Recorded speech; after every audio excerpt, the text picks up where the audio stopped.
Chaque citoyen a sa propre opinion sur la liste officielle des candidats à la présidentielle, publiée hier par la HCC. D'autre part, l'Armada a déclaré que la publication de cette liste signifie que les conditions pour la tenue de cette élection sont remplies. Hier, l'ancien président de la transition, Andrade s'est rendu à Itos pour présenter l'initiative pour l'émergence de Madagascar.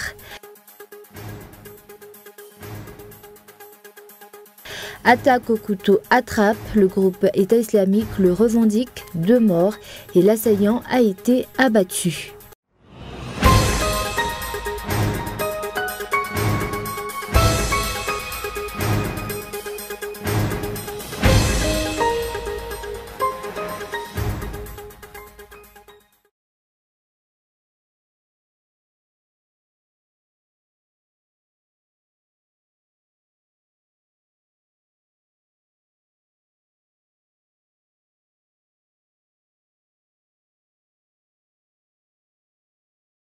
Bonsoir à tous et bienvenue dans cette nouvelle édition du journal en version française sur Cool TV. À la une, chaque citoyen a sa propre opinion sur la liste officielle des candidats à la présidentielle publiée hier par la HCC. Et d'autre part, l'Armada a déclaré que la publication de cette liste signifie que les conditions pour la tenue de cette élection sont remplies. Reportage de Mien Taran-Genève. Il y a trop de candidats, cela complique le choix. Je pense qu'il nous faudra choisir entre les anciens et les nouveaux candidats.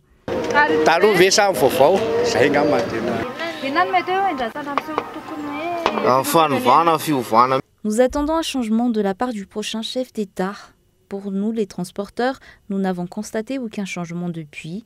Au contraire, nous rencontrons de plus en plus de difficultés. Il faudrait pousser les électeurs à voter. En ce qui concerne les candidats, je pense qu'il aurait d'abord fallu effectuer un sondage pour limiter le nombre de candidats. C'est en général ce que les citoyens pensent des candidats à la prochaine élection présidentielle. D'autre part, d'après les membres de l'Armada, la publication de cette liste démontre que tous les acteurs sociopolitiques sont prêts à faire face à cette descente aux urnes.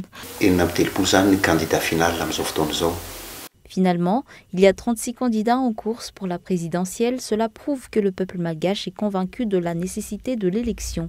Si ces candidats ont déposé leur dossier et payé une somme considérable pour la caution, cela prouve qu'ils sont prêts et qu'ils ont déjà établi un projet et ont une vision pour le développement de Madagascar qui est actuellement en mauvaise posture.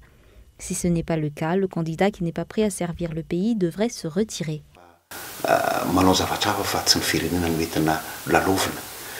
Le 25 août prochain, la Commission électorale nationale indépendante effectuera un tirage au sort pour déterminer le numéro que portera chaque candidat.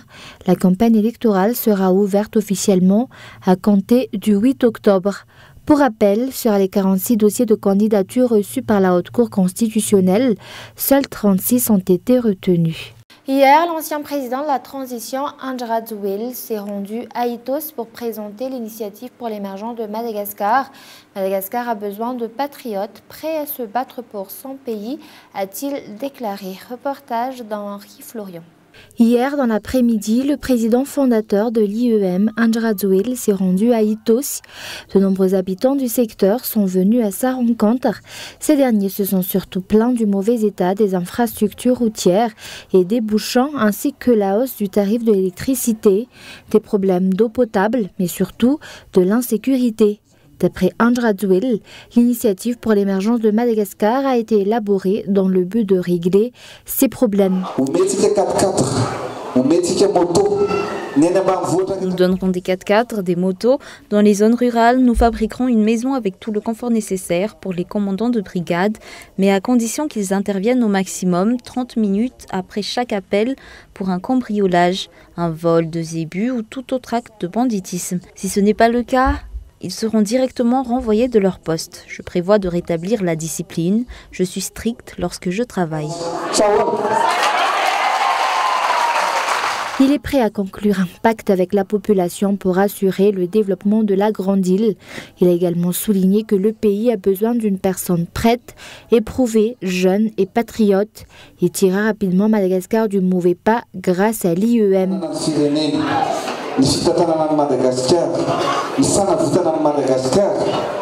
La gestion d'un pays, le sauvetage de Madagascar nécessite de la préparation et une personne prête à faire les efforts nécessaires. Il faut un jeune patriote avec de l'expérience.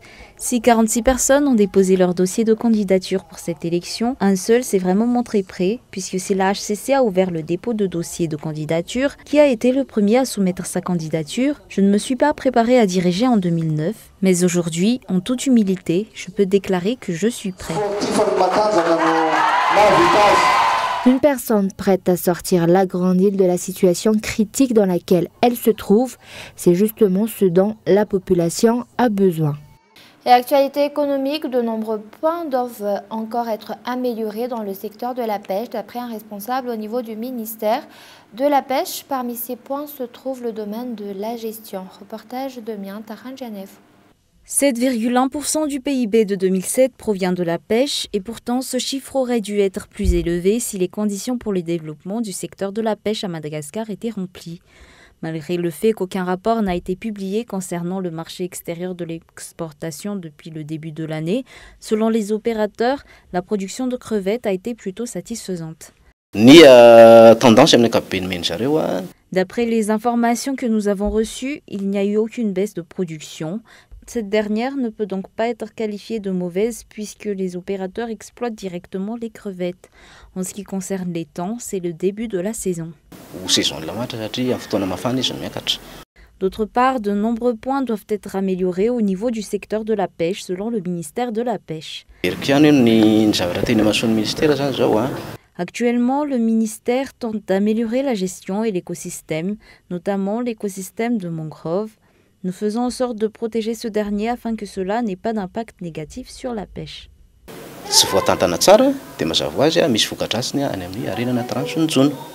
Pour rappel, en 2017, l'exportation de produits halieutiques a rapporté à la Grande Île plus de 517 milliards d'ariars.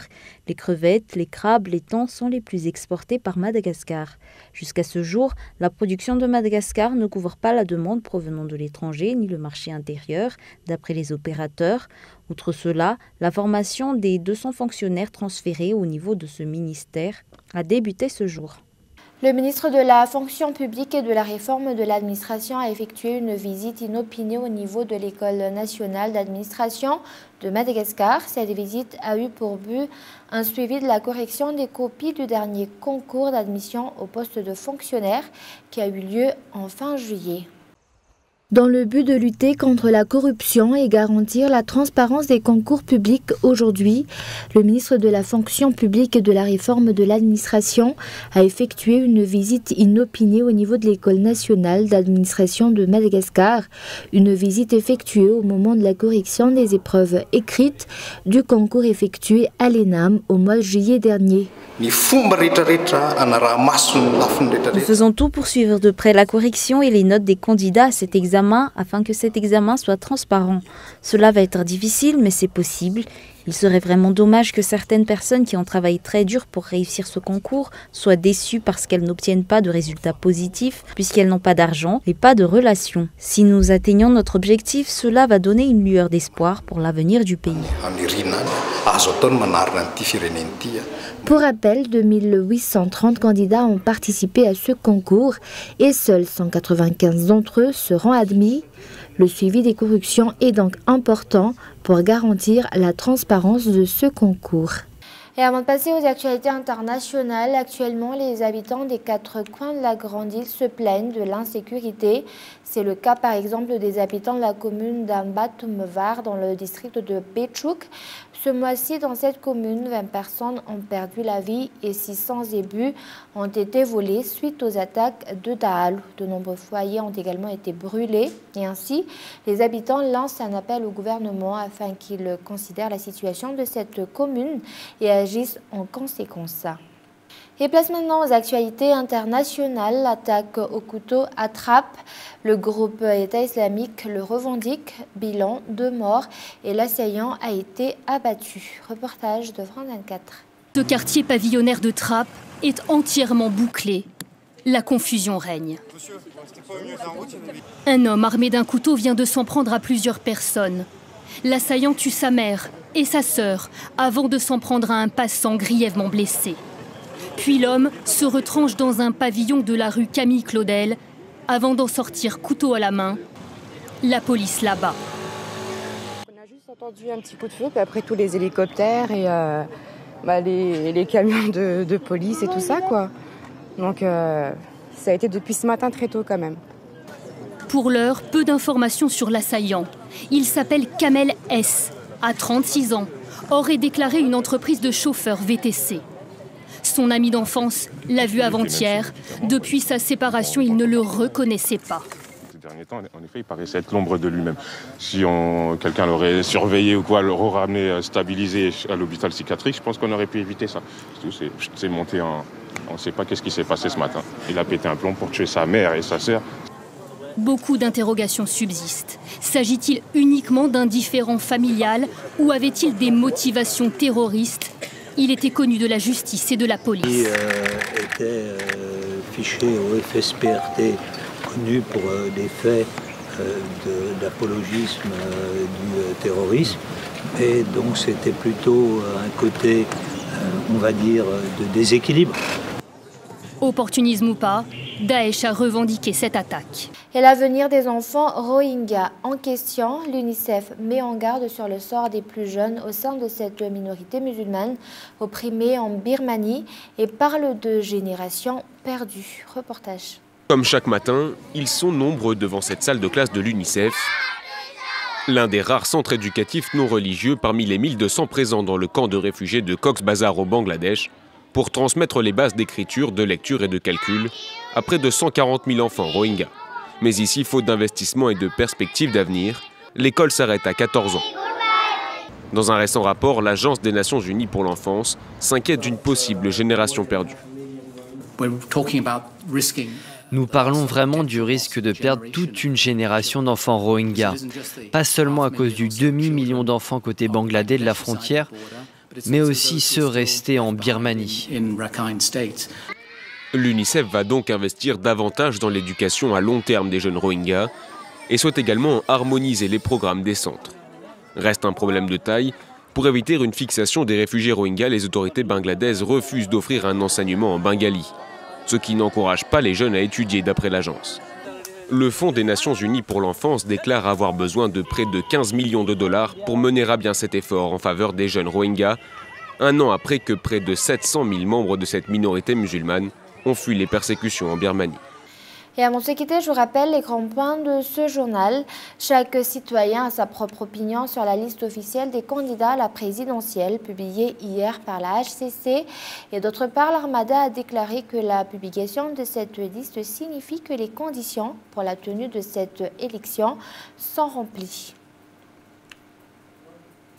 Hier, l'ancien président de la transition, Andry Rajoelina, s'est rendu à Itos pour présenter l'initiative pour l'émergence de Madagascar. Madagascar a besoin de patriotes prêts à se battre pour son pays, a-t-il déclaré. Et enfin, attaque au couteau à Trappes. Le groupe État islamique le revendique 2 morts et l'assaillant a été abattu. Et voilà, c'est la fin de ce journal. Merci de votre fidélité. Au revoir et passez une excellente soirée en compagnie de Cool TV.